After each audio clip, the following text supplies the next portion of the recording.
Good morning students. आज मैं आपको चैप्टर 13 पृष्ठीय क्षेत्रफल और उनका आयतन, ये चैप्टर मैं आपको आज स्टार्ट करता हूँ। पिछली वीडियो में मैंने आपको चैप्टर 14 सांख्यिकी स्टैटिक्स पढ़ाया था, तो आज मैं आपको न्यू चैप्टर पृष्ठीय क्षेत्रफल और आयतन को स्टार्ट करता हूँ। सबसे पहले हम इसके आज पढ़ेंगे रूल, और एक्सरसाइज मैं आपको अगली वीडियो में बताऊंगा। चलिए पहले हम पढ़ते हैं पृष्ठीय क्षेत्रफल। आपका लिखा है पृष्ठीय क्षेत्रफल। ये पृष्ठीय क्षेत्रफल होता क्या है? पृष्ठीय क्षेत्रफल का मतलब है कोई ठोस आकृति है, ठोस मतलब सॉलिड, यानी कि अंदर से बिल्कुल ठोस आकृति है, तो उस आकृति की सीमा बनाने वाली समतल आकृतियों का क्षेत्रफल पृष्ठीय क्षेत्रफल कहलाता है। ये तो मैंने आपको बेस बताने के लिए ऐसा पढ़ाया है, एक्सरसाइज आपकी डेफिनेशन वगैरह इसमें नहीं आती है। चलिए ये तो था आपकी पृष्ठीय क्षेत्रफल। क्या बताया मैंने? यानी कोई भी ठोस आकृति है आपकी, कोई भी बच्चों क्या है? ठोस आकृति, ठीक है, यानी कि ठोस होती है अंदर से सॉलिड, यानी कि ठोस आकृति की सीमा बनाने वाली समतल आकृतियों का क्षेत्रफल पृष्ठीय क्षेत्रफल कहलाता है। नेक्स्ट आपका आ रहा है इसमें आयतन। नेक्स्ट क्या आ रहा है इसमें बच्चों? आपका आयतन। अब आयतन क्या होता है इसमें? यानी कोई वस्तु जितना स्थान घेरती है, कोई वस्तु जितना स्थान घेरती है, जितना स्थान क्या करती है? घेरती है, वो क्या कहलाती है बच्चों? उसका, वो उस वस्तु का आयतन कहलाती है। उस वस्तु, मैंने बताया आपको आयतन क्या होता है? कोई वस्तु जितना स्थान घेरती है, कोई वस्तु जितना स्थान घेरती है, उसे उस वस्तु का आयतन कहते हैं। तो आपने दो चीज चैप्टर में पढ़ी है, पृष्ठीय क्षेत्रफल और आयतन। अब मैं आपको इसके कुछ रूल्स बताता हूं, इंपॉर्टेंट रूल। सबसे पहले हम पढ़ते हैं बच्चों यहाँ पर, फर्स्ट हम जो पढ़ते हैं घनाभ के बारे में। घनाभ, घनाभ को इंग्लिश में कहते हैं क्यूबॉइड, CUBOID, क्यूबॉइड, ठीक है। चलिए क्यूबॉइड आपका होता क्या है सबसे पहले? यानी क्यूबॉइड एक आयताकार फलक होता है। मींस कैसे आपका आयताकार फलक? ये एक आयताकार शेप में, इस तरीके से ये आयताकार शेप होती है इसकी, ये आयताकार शेप, यानी जिसकी आमने सामने की भुजाएं बराबर हो रही हैं और एक आयताकार फलक के रूप में होती है, उसे हम बच्चों क्या कहते हैं? घनाभ कहते हैं, इंग्लिश में क्यूबॉइड कहते हैं। अब इसके बाद घनाभ में हम कुछ रूल पढ़ेंगे। रूल्स क्या हैं आपको मैं बता देता हूं। रूल से पहले मैं आपको एक चीज बताऊं, ये आपकी इसकी लंबाई यानी कि लेंथ होती है, इसे हम लेंथ बोलते हैं। ये इसकी क्या है बच्चों? यहां से यहां तक लेंथ यानी लंबाई। जो आपकी ये लाइंस है, इसे हम इसकी ऊंचाई बोलते हैं, यानी कि हाइट कहते हैं। क्या बोलते हैं? इसकी हाइट। एंड देन इसकी आपकी जो लाइन बनी हुई है, ये इसकी क्या होती है बच्चों? चौड़ाई, यानी कि इसे हम कहते हैं ब्रेथ, इसे कहते हैं ब्रेथ। ये तो होगी चौड़ाई, ये इसकी ऊंचाई, एंड देन ये इसकी क्या होगी बच्चों? लंबाई कहलाती है।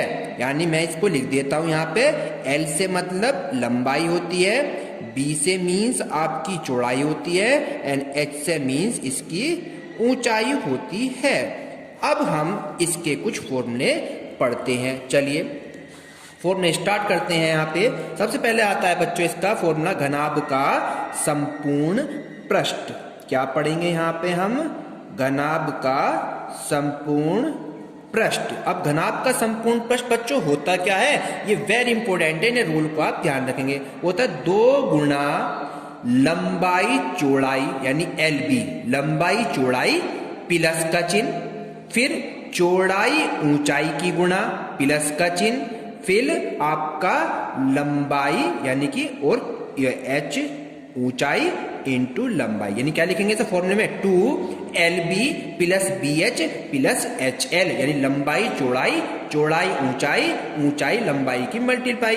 ये होता है घनाभ का संपूर्ण पृष्ठ का फॉर्मूला। आपको ये लर्न करना है। चलिए नेक्स्ट फॉर्मूला पढ़ते हैं घनाभ का आयतन। क्या पढ़ते हैं घनाभ का बच्चों?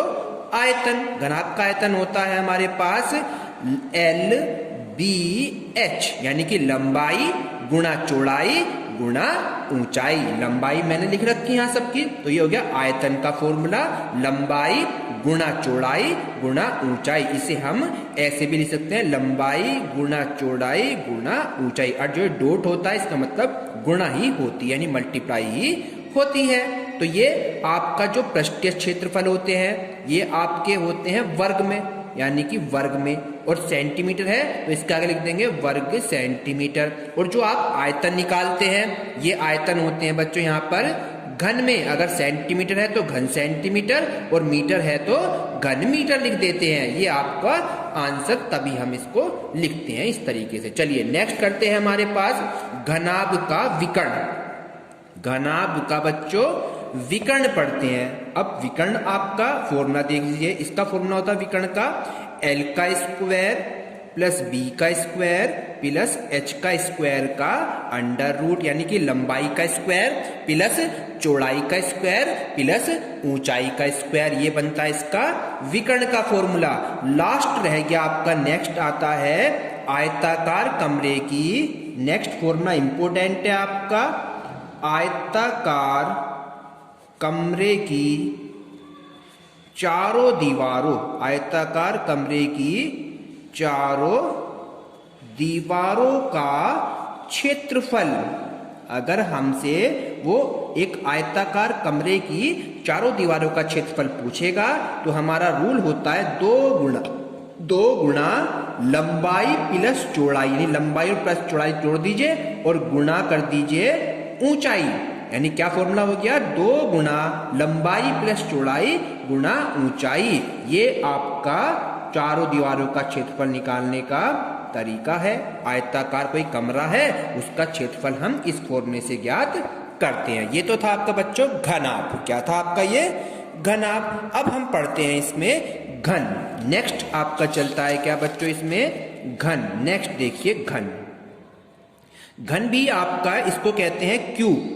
इसको कहते हैं बच्चों यहाँ पर क्यूब। ये था यहाँ पे घनाभ को क्यूबॉइड था और ये है आपका क्यूब। क्यूब में और घन, इसमें क्यूबॉइड में दोनों में डिफरेंस क्या है? ये तो आयताकार फलक होती है, घनाभ जो है आयताकार है, और आपका जो क्यूब होगा ये एक वर्गाकार होती है। वर्गाकार मतलब जिसकी चारों भुजाएं बराबर होती हैं, इसकी चारों भुजाएं बराबर होती हैं। ये इस रूप में बनता है, इसे कहते हैं घन।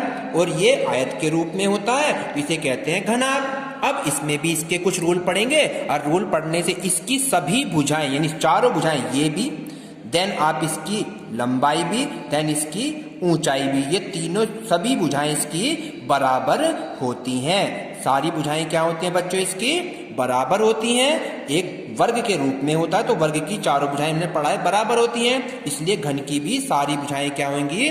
बराबर होती हैं। यानी कि इसकी लंबाई जो है, ये लंबाई भी कितनी है? a, देन इसकी चौड़ाई भी कितनी है? a, एंड देन इसकी आपकी ऊंचाई भी कितनी है बच्चों? यहाँ पर a। यहाँ पर क्या है? यहाँ पे a है इसकी बच्चों भुजा।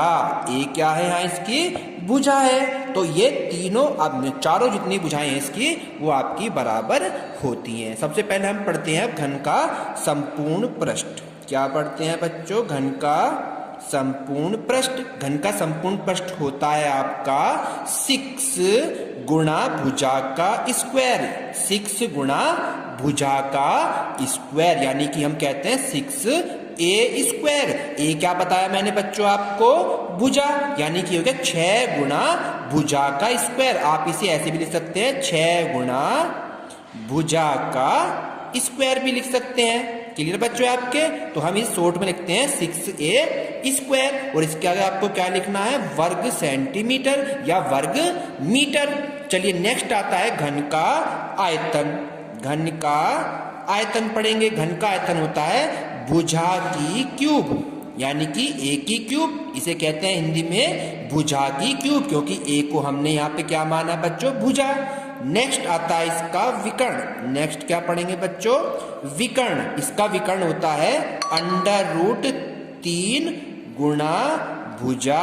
√3 गुणा भुजा। तो हम इसे लिखते हैं a√3 भी लिखते हैं और इसे हिंदी में √3 गुना भुजा लिखते हैं। तो ये इसका विकर्ण होता है। तो हमने अब इसको भी पढ़ लिया, ये था आपका घन। घन के बाद अब हम नेक्स्ट स्टेप पढ़ेंगे, ये दोनों आपके इंपॉर्टेंट चीज हैं। क्लियर आपके सबके? इस घन और घनाभ में आपको एक चीज याद रखनी है, उसे मैं आपको बता देता हूं। चलिए, सबसे पहले मैं इस की घन की और घनाभ की दो चीज आपकी हैं, चारों चीज कुछ सेम होती हैं। सेम क्या? सबसे पहले हम पढ़ते हैं फलक। फलक क्या होती हैं? घन और घनाभ। घन और घनाभ दोनों के फलक भी आपका शीर्ष, शीर्ष को कहते हैं इसको कोने। शीर्ष को क्या कहते हैं बच्चों? कोने। फिर इसकी कोरे, कोर क्या होती है बच्चों? इसकी कोर को कहते हैं भुजा, कोर होती है भुजा। और लास्ट है इसका विकर्ण। तो इन चारों की जो वैल्यू होती है, चाहे वो घन है चाहे वो घनाभ है, उसमें क्या होती है? क्या होती है बच्चों? दोनों के लिए इक्वल होती है, दोनों के लिए इक्वल। और वो कितनी होती है दोनों के लिए? उसे आप चलिए देखिए क्या होती है। फलक तो होती है इसमें 6। अब फलक कौन सी होती है बता देता हूं। ये जो खाली ब्लैंक्स हैं, 1 2 3 4 5 6, इस एक पीछे इसके बैक साइड में, तो ये जो खाली ब्लैंक बने हुए हैं इन्हें हम इसकी क्या कहते हैं बच्चों? फलक बोलते हैं। बिल्कुल सेम इसमें आ जाओ। इसकी फलक ये रही, देन इसकी फलक, ये फलक, देन ये फलक, ये आपकी फलक। तो इसकी भी 6 होती हैं और घनाभ की भी 6 होती हैं। तो फलक होगी 6। कोने, कोने कॉर्नर, इन्हें कोने बोलते हैं। इन्हें बच्चों क्या कहते हैं? कोने बोले हैं। कोने देखो, एक कोना ये रहा, एक ये रहा, एक ये रहा, एक ये रहा, 4 हो गए और एक 4 इसमें हो गए। तो 4 और 4 कितने हो गए टोटल कोने? शीर्ष 8 आपके शीर्ष होते हैं। अब भुजाएं आ जाइए, यानी कोरे, भुजाओं को कोर कहते हैं। तो भुजाएं कितनी हो जाएंगी? देखो 4 तो भुजाएं ये थी और 4 ही इसमें थी, 8 हो गई। और 8 के बाद 9 10 11 12, तो भुजाएं कितनी होती है बच्चों? इसमें 12 भुजाएं होती हैं। अब आता है इनका विकर्ण। क्या आता है? विकर्ण। अब विकर्ण कितने होंगे? इसके लिए करेंगे विकर्ण, तो एक विकर्ण ये, देन एक विकर्ण ये होता है। और दूसरे के लिए एक विकर्ण ये, एक विकर्ण ये। तो कितने विकर्ण होंगे दोनों मिलकर? 4 विकर्ण। 2 इसमें होते हैं और 2 ही इसमें होते हैं। तो 2 विकर्ण तो इसमें हो गए और 2 विकर्ण इसमें। तो विकर्ण कितने हो गए यहाँ पर? 4। बिल्कुल सेम ये चारों चीजें आपकी क्यूबॉइड में भी यूज होती हैं। चलिए अब हम चलते हैं नेक्स्ट रूल की तरफ। नेक्स्ट रूल देखिए आप। नेक्स्ट रूल क्या कहता है आपका? नेक्स्ट पढ़ेंगे बच्चों हम यहाँ पे, नेक्स्ट पढ़ते हैं बेलन के रूप में। नेक्स्ट पढ़ते हैं बेलन। चलिए, बेलन को इंग्लिश में सिलेंडर बोलते हैं, SYLINDER, सिलेंडर कहते हैं बच्चों बेलन को। क्या कहते हैं? सिलेंडर। ये किस आकृति के रूप में होता है? देखिए, अगर कोई आपका इस तरह से एक तार भी है ना, एक तार हो या एक पेन हो, तो ये एक सिलेंडर का रूप होते हैं। कैसे? देखिए, सिलेंडर की शेप ये होती है, ये सिलेंडर की शेप है इस तरह की, इसको हम कहते हैं बेलन। ठीक है बच्चों, ये एक बेलन होता है। ये रहा आपका बेलन। ये इसकी हाइट होती है बच्चों, यहाँ से लेके यहाँ तक इसकी ऊंचाई होती है, यहाँ से यहाँ तक इसकी त्रिज्या होती है, इसे हम R कहते हैं। ये इसकी हाइट हो गई, ये इसकी त्रिज्या हो गई। ये दोनों तरफ सेम होती है, जितनी त्रिज्या इधर इतनी त्रिज्या इधर होती है। तो सबसे पहले हम पढ़ेंगे बच्चों इसका तो पढ़ेंगे आधार का क्षेत्रफल। क्या पढ़ेंगे? आधार का क्षेत्रफल। यानी आधार है नीचे वाला, इसका जो क्षेत्रफल होगा ये एक वृत्त बनाता है। नीचे जो बनाता है एक वृत्त को बनाता है, और एक वृत्त का जो क्षेत्रफल होता है वो πr² होता है। यानी वृत्त का क्षेत्रफल ही आपका आधार का क्षेत्रफल होगा। फिर आता है इसमें बच्चों दूसरा आपका आधार की परिधि। आधार, ये सभी कोई भी फिगर बनाएंगे, चाहे वो शंकु हो, चाहे बेलन हो, चाहे वो वृत्त हो, उन सब के लिए दोनों रूल सेम होंगे। यानी आधार का क्षेत्रफल और आधार की परिधि। ये हो गया आपकी आधार की परिधि का फॉर्मूला होता है 2πr।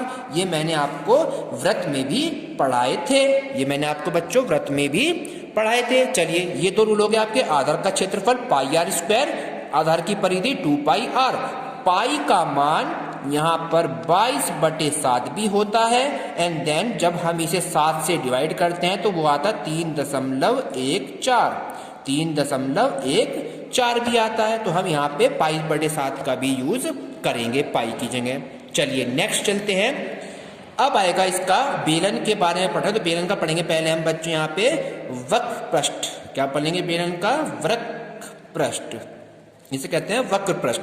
इसे हम पृष्ठ के क्षेत्रफल भी कहते हैं। तो वक्र पृष्ठ अगर कहेगा बेलन का वक्र पृष्ठ बताइए, तो बेलन का वक्र पृष्ठ होता है बच्चों आधार का क्षेत्रफल। क्या लिखेंगे यहाँ पे बेलन का वक्र पृष्ठ? आधार की परिधि। बेलन का वक्र पृष्ठ का क्षेत्रफल हम लिखने जा रहे हैं, तो आप क्या लिखेंगे? आधार की परिधि गुणा ऊंचाई। क्या लिखेंगे बच्चों? आधार की परिधि गुणा ऊंचाई। तो आधार की परिधि मैंने कितनी बताई? 2πr और गुणा h यानी ऊंचाई।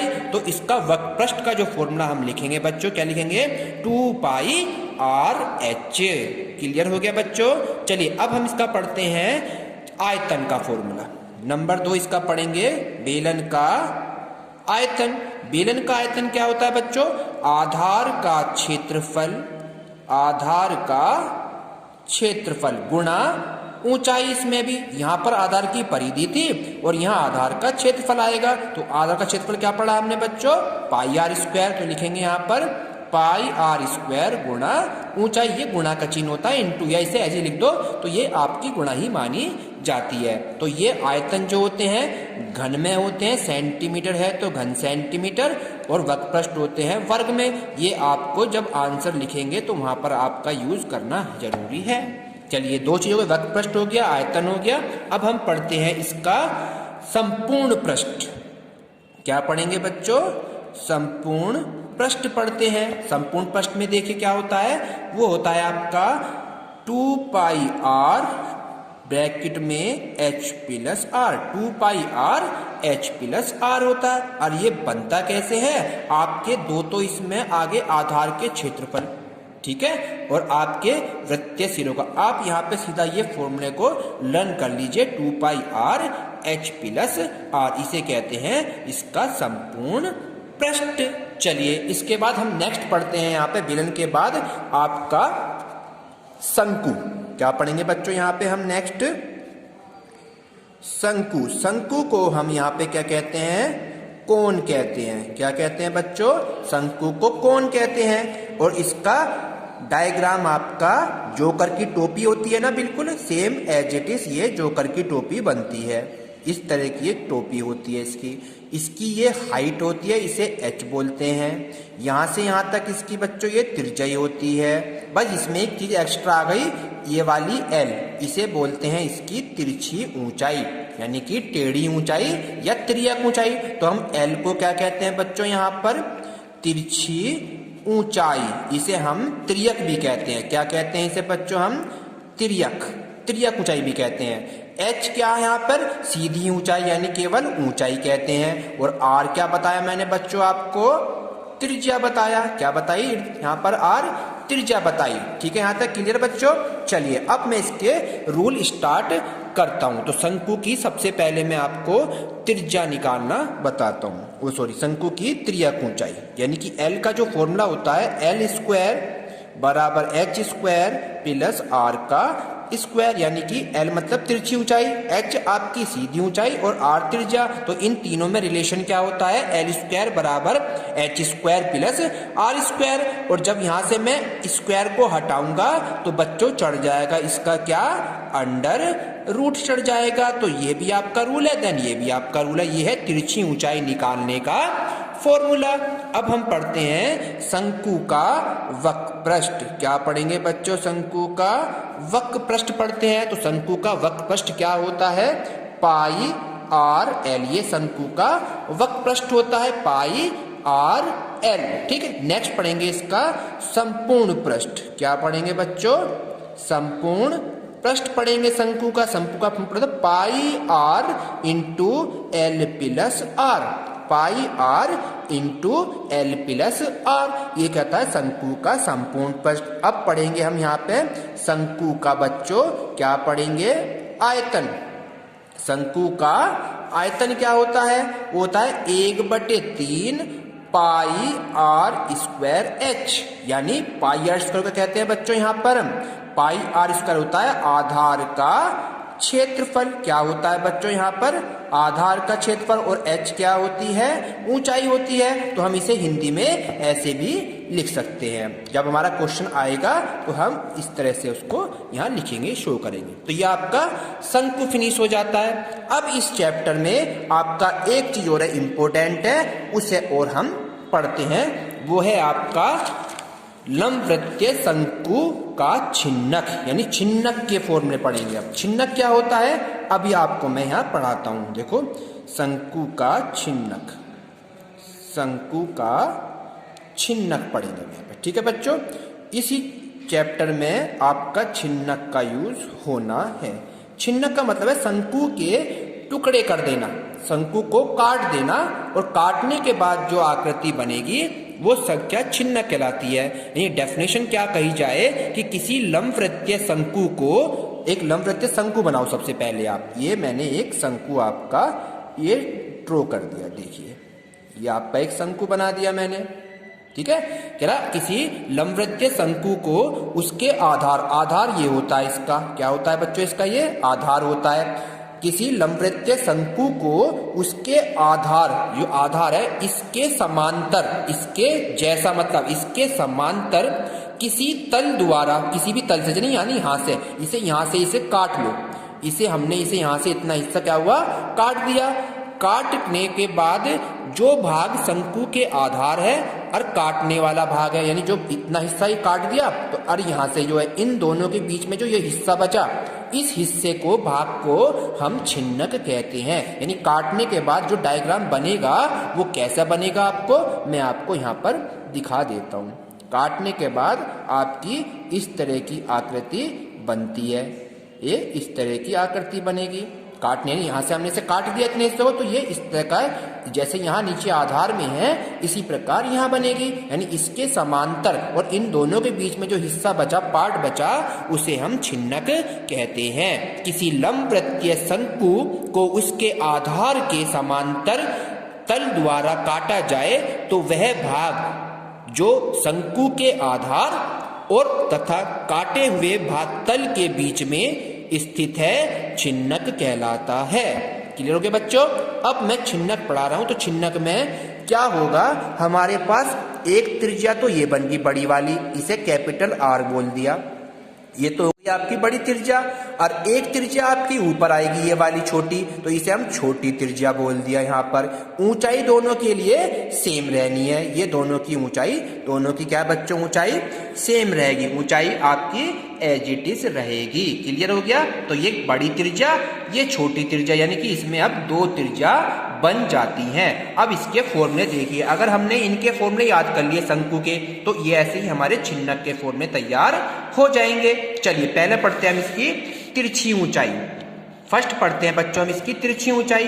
तिरछी मतलब एल स्क्वायर बराबर, फॉर्मूला होता है, हमने क्या पढ़ा? शंकु का फॉर्मूला पढ़ा, एल स्क्वायर बराबर H square plus R square. ऐसे ही इसका फॉर्मूला होगा, बस इसमें दो त्रिज्या आ जाएंगी। तो एल स्क्वायर बराबर क्या लिखूंगा बेटा मैं यहाँ पे? एच स्क्वायर बच्चों प्लस, जब मैं यहाँ आर लिखूंगा, क्या लिखूंगा?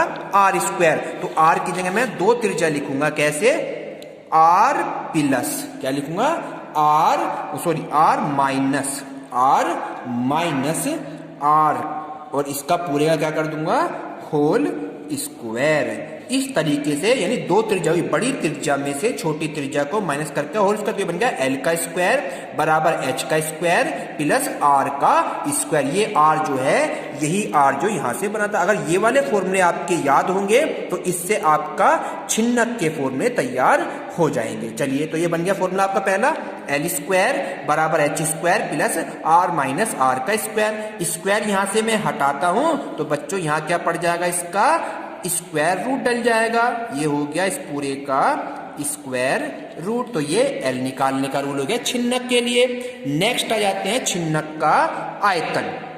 नेक्स्ट क्या पढ़ेंगे बच्चों हम यहाँ पे? इसका आयतन। ये छिन्नक चल रहा है बच्चों, क्या चल रहा है यहाँ पर? छिन्नक चल रहा है। तो छिन्नक की तिरछी ऊंचाई हो गई। छिन्नक का आयतन पढ़ते हैं। अब छिन्नक का आयतन के लिए हमारे पास शंकु का आयतन होता है यहाँ पे 1/3 पाई आर स्क्वायर एच होता है। तो अब यहाँ भी वही चलेगा 1/3 पाई और आर यहाँ पे स्क्वायर है और यहाँ पे हमारे पास छिन्नक में कितने आर हैं बच्चों, 2 आर हैं। तो इसके लिए 2 आर बन जाएंगे। अब कैसे, उसे मैं यहाँ पे आपको शो करके दिखलाता हूँ। चलिए देखते हैं क्या हो जाएगा आपको यहाँ पे आर में। आर की जगह आर स्क्वायर प्लस छोटा आर और दोनों की मल्टीप्लाई, ये आर हो गया 1/3 पाई आर स्क्वायर इंटू एच, जो कि हमने शंकु का आयतन पढ़ा 1/3 पाई आर स्क्वायर एच। तो पाई भी ऐसी है, 1/3 भी ऐसी है और एच भी ऐसी है। देखिए यहाँ पर बिल्कुल सेम है, बस इस आर की जगह R square plus R R आ जाता है। यह है छिन्नक का आयतन। चलिए इसके बाद पढ़ते हैं छिन्नक का पृष्ठीय क्षेत्रफल, यानी कि वक्र पृष्ठ पढ़ेंगे इसका पृष्ठीय क्षेत्रफल। तो पृष्ठीय क्षेत्रफल क्या होता है इसका, यहाँ पढ़ा था पाई आर एल, यहाँ होता है पाई आर एल। तो ऐसे ही करेंगे, पाई आर की जगह आपके 2 आर आ जाएंगे, R plus R into L. ये हो गया इसका वक्र पृष्ठ। पाई आर एल होता है ना, तो पाई आर जो बन जाएंगे आर प्लस आर। अब आता है इसका संपूर्ण पृष्ठ।